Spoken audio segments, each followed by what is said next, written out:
بسم اللہ الرحمن الرحیم۔ السلام علیکم۔ بغیر اطلاع کے گھر آنے کا انجام۔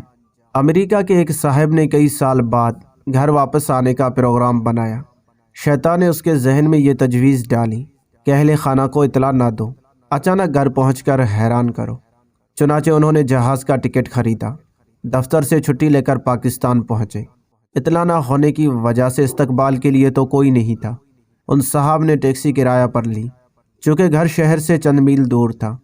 اہل خانہ کے لیے تحفے تحائف وغیرہ خرید کر لائے تھے، تو سامان کافی زیادہ تھا۔ انہیں اکیلا دے کر اور سامان کی زیادتی کو دے کر ٹیکسی ڈرائیور کی نیت بدل گئی۔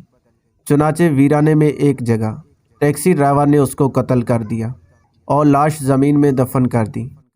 جب کئی مہینے گزر گئے تو دفتر والوں نے اس کے دوست احباب سے رابطہ کیا کہ فلاں آدمی دفتر سے چھٹی لے کر گیا تھا مگر واپس نہیں آیا۔ دوستوں نے گھر فون کیا تو اہل خانہ نے کہا کہ وہ تو یہاں آیا ہی نہیں۔ تب ایک ہنگامہ کھڑا ہوا، مگر اب پچھتائے کیا ہوت جب چڑیا چگ گئی کھیت۔ کاش کہ وہ اسلامی آداب سفر کا خیال کرتے تو اہل خانہ کو غم کی بجائے خوشی نصیب ہوتی۔